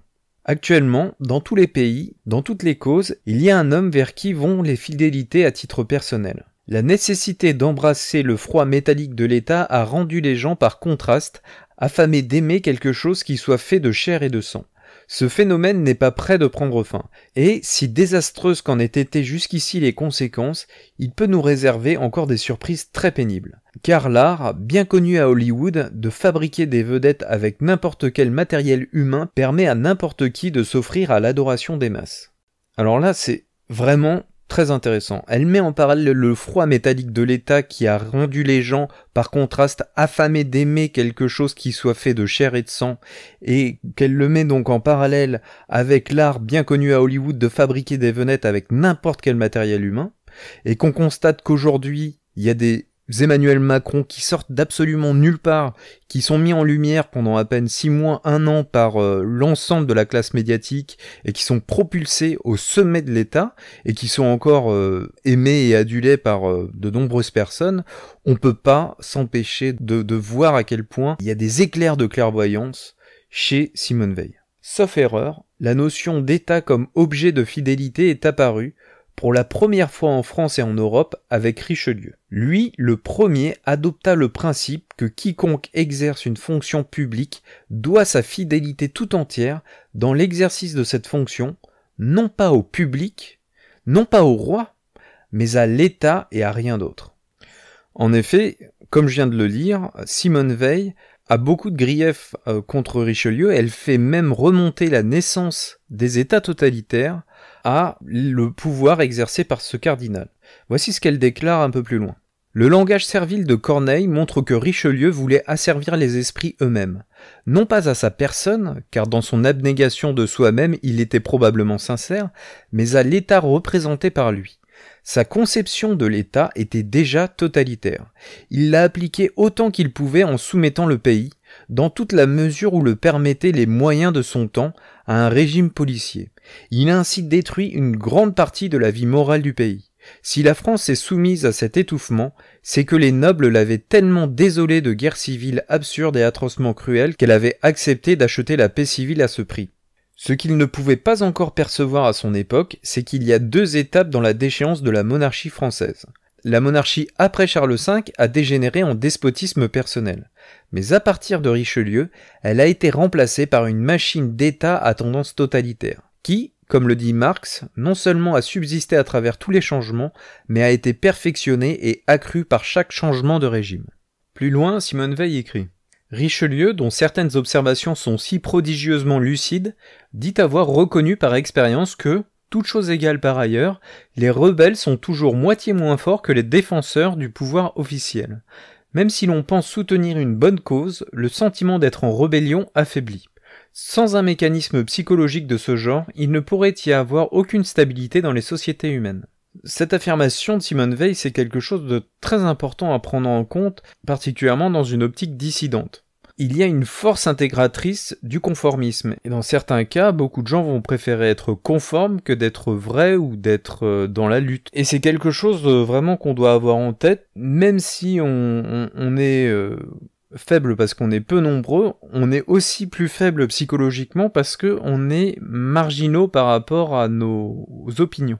Alors maintenant, au sujet de la religion, Simone Veil fait les observations suivantes. La religion a été proclamée une affaire privée.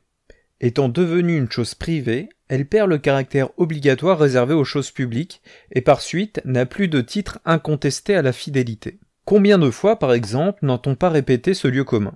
Catholiques, protestants, juifs ou libres-penseurs, nous sommes tous français. Exactement comme s'il s'agissait de petites fractions territoriales du pays, comme on dirait, marseillais, lyonnais ou parisiens, nous sommes tous français. En fin de compte, la religion dégradée au rang des affaires privées se réduit au choix d'un lieu où aller prier 1 heure ou 2 le dimanche matin.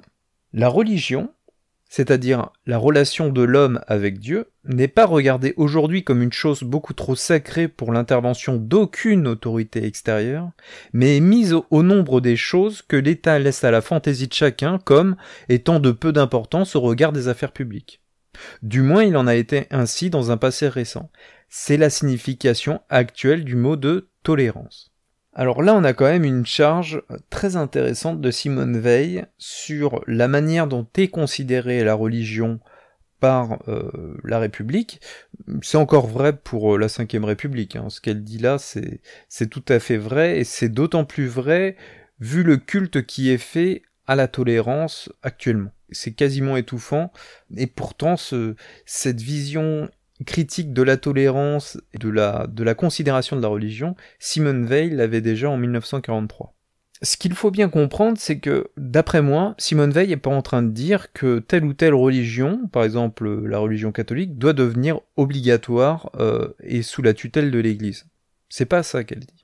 Elle dit que chacun doit avoir son propre rapport à Dieu et à la spiritualité sans aucun intermédiaire. Sans aucun intermédiaire, ça veut dire sans aucun dogme et surtout sans aucune organisation dogmatique pour lui inculquer quel est le vrai et quel est le faux. D'après moi, c'est ça. Peut-être que je me trompe, hein, mais je crois vraiment qu'elle est sur cette posture-là. La position de Simone Veil, c'est pas de dire que non, la religion, c'est pas le libre choix de chacun. C'est pas comme ça qu'on doit le considérer. La religion, c'est-à-dire pour elle le rapport entre l'homme et Dieu est tellement sacré que l'État a le devoir de laisser les individus le gérer à leur propre échelle individuelle et il doit permettre à aucune organisation d'intercéder entre Dieu et les hommes. Je crois que le point de vue de Simone Veil, c'est ça. Et c'est intéressant du coup qu'elle arrive sur la dénonciation du mot de tolérance qui organise un petit peu ces petites factions religieuses qui en fait sont le fondement du communautarisme et des petites communautés qui luttent les unes contre les autres. Et c'est sous la plume de Simone Veil qu'on peut lire les choses suivantes.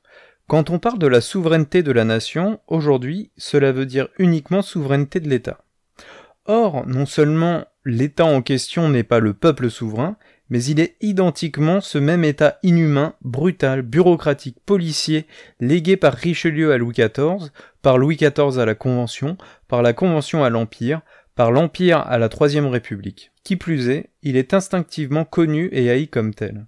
Simone Veil a beau écrire des choses comme ça, qui sont des charges virulentes contre l'État, il y en a d'autres, mais on a envie de lui dire, bon, fort de ses constats au sujet de l'État, c'est malgré tout à l'État qu'elle veut laisser le soin de distribuer les maisons, les terres et les outils de production aux ouvriers. C'est des petites incohérences, d'après moi, enfin en tout cas ou en tout cas des dangers dans les suggestions qu'elle va faire, hein, Simone Veil. Voilà, elle constate d'un côté qu'il y a quelque chose de terrible qui s'appelle l'État, et à côté de ça, elle propose des fois comme solution de lui donner des prérogatives qu'il n'a pas encore. Plus loin, sur de nombreuses pages, Simone Veil s'attarde sur le fait qu'un grand nombre de personnes qui se revendiquent comme patriotes français, notamment des membres de l'Action française, regardent la France, je cite, comme un marmot à qui on ne demande que de grandir, de prendre cher. Et elle reproche à ces gens-là de passer toutes les exactions qu'a pu commettre la France et de ne pas regarder la France comme une collectivité qui pourrait commettre des choses néfastes. Pour illustrer son propos, elle fait référence au livre des morts égyptien qui met dans la bouche du juste après la mort les paroles suivantes. « Je ne me suis jamais rendu sourd à des paroles justes et vraies. » Et elle remarque que, sur le plan international, chacun regarde comme un devoir sacré de se rendre sourd à des paroles justes et vraies si elles sont contraires à l'intérêt de la France. Et c'est vrai que quand on observe les milieux de l'Action française, les milieux d'extrême droite, bref des milieux extrêmement patriotiques, on a vraiment l'impression qu'ils ont tendance à voir le verre à moitié plein systématiquement. Quand ils parlent de la colonisation, c'est toujours en bien, et c'est difficile pour eux d'imaginer qu'il y ait pu y avoir des effets négatifs. Au niveau des conquêtes, c'est toujours pareil. Napoléon est systématiquement vu comme un grand homme et jamais comme quelqu'un qui a pu commettre des horreurs ou alors qui ait pu se lier avec des financiers. Donc là, il y a des vrais problèmes de vision des choses et de deux poids deux mesures vis-à-vis de la France.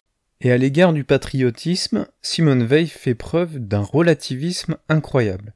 Je vais vous lire un long extrait de l'Enracinement. En temps de paix, la justice et la vérité, à cause de la cloison étanche qui les sépare du patriotisme, sont dégradées au rang des vertus purement privées, telles que par exemple la politesse. Mais quand la patrie demande le sacrifice suprême, cette même séparation prive le patriotisme de la légitimité totale qui peut seule provoquer l'effort total. Quand on a pris l'habitude de considérer comme un bien absolu et clair de toute ombre cette croissance au cours de laquelle la France a dévoré et digéré tant de territoires, comment une propagande inspirée exactement de la même pensée et mettant seulement le nom de l'Europe à la place de celui de la France ne s'infiltrera-t-elle pas dans un coin de l'âme ? Le patriotisme actuel consiste en une équation entre le bien absolu et une collectivité correspondant à un espace territorial, à savoir la France. Quiconque change dans sa pensée le terme territorial de l'équation et met à la place un terme plus petit comme la Bretagne ou plus grand comme l'Europe est regardé comme un traître. Pourquoi cela ? C'est tout à fait arbitraire. L'habitude nous empêche de nous rendre compte à quel point c'est arbitraire, mais au moment suprême, cet arbitraire donne prise aux fabricants intérieurs de sophismes. Les collaborateurs actuels ont à l'égard de l'Europe nouvelle que forgerait une victoire allemande l'attitude que l'on demande aux provinciaux, aux Bretons, aux Alsaciens, aux Franc-Comtois d'avoir quant au passé à l'égard de la conquête de leur pays par le roi de France. Pourquoi la différence des époques et des lieux changerait-elle le bien et le mal ? Est-il plus difficile d'ignorer les cruautés des Allemands envers les Juifs ou les Tchèques que celles des Français envers les Anamites ? Et on va également trouver dans ce livre de Simone Veil, qui est pourtant une militante syndicaliste et en même temps chrétienne, des propos d'une grande lucidité au sujet de la condition des communistes et des chrétiens. Elle va dire la chose suivante. Il y a sans doute une assez grande ressemblance entre l'état d'esprit des premiers chrétiens et celui de beaucoup d'ouvriers communistes. Eux aussi attendent une catastrophe prochaine, terrestre, établissant d'un coup pour toujours ici-bas le bien absolu et en même temps leur propre gloire. Le martyre était plus facile aux premiers chrétiens qu'à ceux des siècles suivants, et infiniment plus facile qu'à l'entourage du Christ. De même aujourd'hui, le sacrifice est plus facile pour un communiste que pour un chrétien. Simone Veil a des propos sur le pacifisme dans lequel elle développe une logique purement chrétienne jusqu'à son extrême en fait. Et elle dit la chose suivante. Le pacifisme extrême selon la doctrine de Gandhi n'est pas une négation de cette obligation mais une méthode particulière pour l'accomplir. Cette méthode n'a jamais été appliquée que l'on sache. Notamment, elle ne l'a pas été par Gandhi, qui est bien trop réaliste. Si elle avait été appliquée en France, les Français n'auraient opposé aucune arme à l'envahisseur, mais ils n'auraient jamais consenti à rien faire, dans aucun domaine qui pût aider l'armée occupante. Ils auraient tout fait pour la gêner et ils auraient persisté indéfiniment, inflexiblement dans cette attitude. Il est clair qu'ils auraient péri en bien plus grand nombre et bien plus douloureusement. C'est l'imitation de la passion du Christ portée à l'échelle nationale. Si une nation dans son ensemble était assez proche de la perfection pour qu'on pût lui proposer d'imiter la passion du Christ, certainement cela vaudrait la peine de le faire. Elle disparaîtrait, mais cette disparition vaudrait infiniment mieux que la survie la plus glorieuse. Mais il n'en est pas ainsi. Très probablement, presque certainement, il ne peut pas en être ainsi. C'est seulement l'âme, dans le plus secret de sa solitude, à qui il peut être donné de s'orienter vers une telle perfection. Dans cet extrait, on touche à une forme d'extrémisme de Simone Veil, selon moi évidemment, puisque Simone Veil considère qu'il vaut mieux résister de manière totalement passive et non violente pour être conforme aux préconisations chrétiennes, à la parole du Christ. Il vaut mieux se laisser totalement marcher dessus, détruire, plutôt que de résister de manière active et violente. C'est une chose à laquelle je n'adhère pas personnellement, puisque c'est totalement morbide, mortifère de renoncer à la violence. Hein. Pour moi, la violence, ça fait quand même partie de la vie, et il faut accepter une part de violence, tant au niveau de nos relations sociales que dans les relations internationales, c'est comme ça. Malgré tout, Simone Veil traite du sujet de la défense nationale, et elle dit la chose suivante. Il est choquant que le manquement à l'honneur soit puni de la même manière que le vol et l'assassinat. Ceux qui ne veulent pas défendre leur patrie doivent perdre, non pas la vie ni la liberté, mais purement et simplement la patrie. Si l'état du pays est tel que ce soit là pour un grand nombre un châtiment insignifiant, alors le code militaire aussi se trouve sans efficacité. Donc tout simplement, Simone Veil, contre les personnes qui ne voudraient pas défendre la patrie, propose purement et simplement l'exil. Ça se tient, et elle propose aussi de ne pas faire de distinction entre civil et militaire, c'est-à-dire que, en cas de guerre, tout le monde doit défendre, les hommes, les femmes et les enfants, sans aucune distinction. Pourquoi pas, ce sont des propositions. Simone Veil envoie également des piques assez acerbes aux Français patriotiques à la manière de l'Action française. On peut lire dans ces lignes. Dans l'ensemble, un Français a-t-il lieu d'être heureux que la France est un empire et d'y penser, d'en parler avec joie, avec fierté et sur le ton d'un propriétaire légitime? Oui, si ce Français est patriote à la manière de Richelieu, de Louis XIV ou de Maurras. Quand on assume, comme a fait la France en 1789, la fonction de penser pour l'univers, de définir pour lui la justice, on ne devient pas propriétaire de chair humaine. On constate également, à travers les propos de Simone Veil, une forme d'ambivalence vis-à-vis du rôle de l'État et l'obéissance qu'on lui doit. Elle va par exemple déclarer « L'obéissance n'en est pas moins obligatoire, non pas à cause d'un droit que posséderait l'État à commander, mais parce qu'elle est indispensable à la conservation et au repos de la patrie. Il faut obéir à l'État, quel qu'il soit, à peu près comme des enfants affectueux que les parents en voyage ont confiés à une gouvernante médiocre, lui obéissent néanmoins pour l'amour des parents. » C'est ce que déclare Simone Veil, et on est, je trouve, assez loin de l'idée d'Aristote qui considère que l'excellence d'un bon citoyen consiste à bien obéir, certes, mais également à bien commander. Là, manifestement, le rôle des sujets, c'est pas un rôle de citoyen, on est surtout là pour obéir, on n'a aucun rôle à jouer dans l'exercice du pouvoir politique, manifestement dans la pensée de Simone Veil.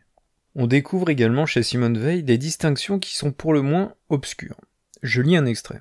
Ce n'est pas là l'idolâtrie envers l'État liée au patriotisme à la romaine. C'en est l'opposé. L'État est sacré, non pas à la manière d'une idole, mais comme les objets du culte, ou les pierres de l'autel, ou l'eau du baptême, ou toute autre chose semblable. Bon, sans revenir sur la distinction qu'elle fait entre l'État lié au patriotisme à la romaine et l'État sacré au sens du bon patriotisme, je veux pas m'amuser à découvrir quel est le bon ou le mauvais patriote, c'est comme le bon et le mauvais chasseur, ils se ressemblent beaucoup. Pour moi, les pierres de l'autel, l'eau du baptême et toutes ces choses, ce sont des idoles, mais une idole, c'est un objet de culte, en fait. Donc, si vous avez une différence entre ce qu'est une idole et un objet de culte, ça m'intéresse. Simone Veil fait manifestement une différence. Moi, j'ai beaucoup de mal à en faire une. Si vous avez l'explication, n'hésitez pas à la marquer en commentaire. À présent, on arrive à la troisième et dernière partie de l'ouvrage, qui s'intitule « L'enracinement ». Alors, ce qui est un peu décevant, c'est qu'en réalité, dans cette troisième partie, il y a peu de description de l'enracinement. D'après moi, il s'agit surtout d'une forme de réminiscence sur l'histoire de France, ses traumatismes et ce qu'elle a infligé. On va trouver également dans cette partie beaucoup de considérations stratégiques en matière politique et militaire dans le cadre de la Seconde Guerre mondiale. Donc en fait, c'est des choses qui vont être assez anachroniques par certains aspects. Et pourtant, dans cette partie qui devient de plus en plus longue, avec des phrases de plus en plus ennuyeuses, il faut le dire, on trouve des éclats de vérité. Par exemple, on peut lire la chose suivante. Une vérité n'apparaît jamais que dans l'esprit d'un être humain particulier. Comment la communiquera-t-il ? S'il essaie de l'exposer, il ne sera pas écouté, car les autres, ne connaissant pas cette vérité, ne la reconnaîtront pas pour telle. Ils ne sauront pas que ce qu'il est en train de dire est vrai. Ils n'y porteront pas une attention suffisante pour s'en apercevoir, car ils n'auront aucun motif d'accomplir cet effort d'attention. Mais l'amitié, l'admiration, la sympathie ou tout autre sentiment bienveillant les disposerait naturellement à un certain degré d'attention. Un homme qui a quelque chose de nouveau à dire, car pour les lieux communs, nulle attention n'est nécessaire, ne peut être d'abord écouté que de ceux qui l'aiment. Et ça, c'est une vérité qui est éclatante. Fondamentalement, si vous voulez être écouté par les gens, pour leur dire des choses difficiles, des vérités qui sont pas faciles à entendre, c'est pas une question d'arguments pertinents ou quoi ou qu'est-ce, non. C'est une question d'amour et de l'amour qu'ils ont pour vous. Et ça, c'est terriblement, dramatiquement vrai. Simone Veil exprime à nouveau sa candeur lorsqu'elle déclare « Or le pouvoir n'est pas une fin. Par nature, par essence, par définition, il constitue exclusivement un moyen. Il est à la politique ce qu'est un piano à la composition musicale.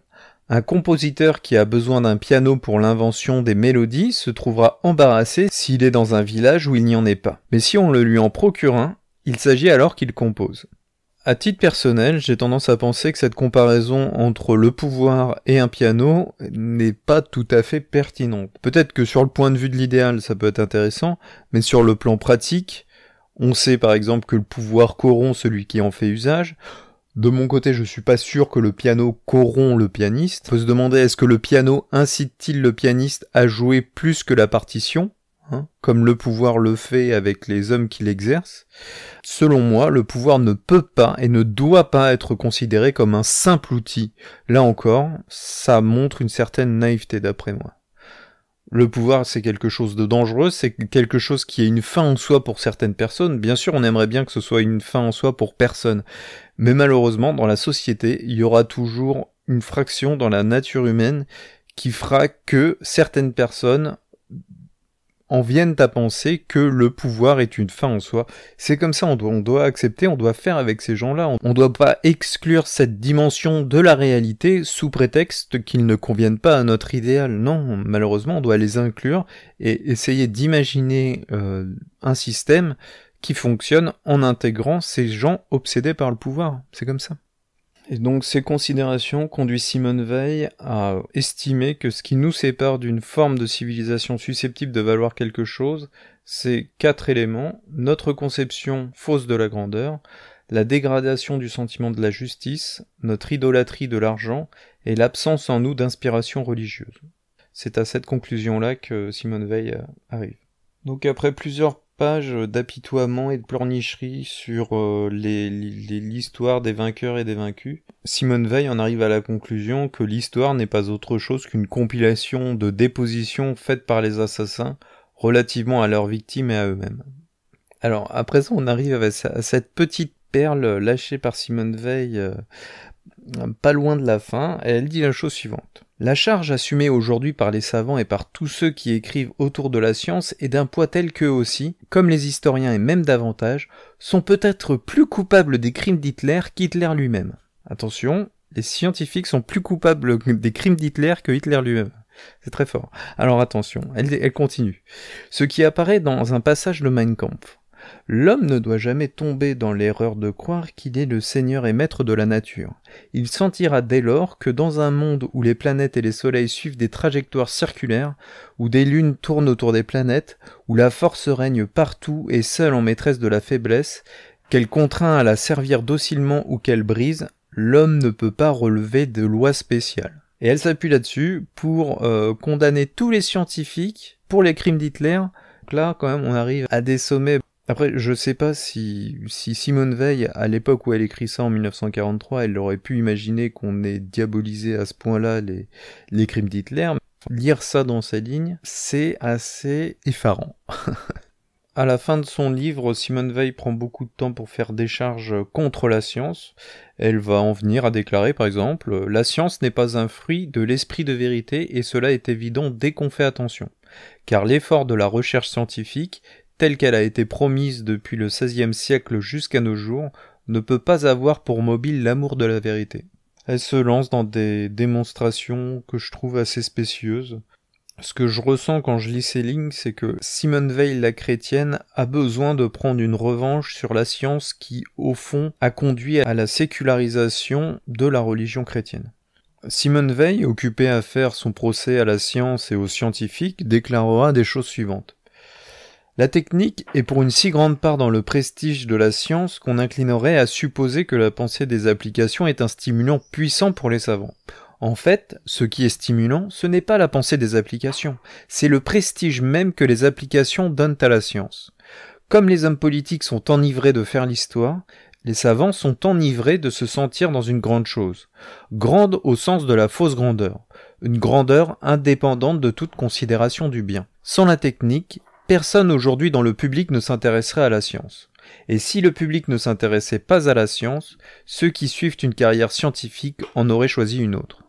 Alors, fort de ces affirmations péremptoires de Simone Weil, moi je m'interroge.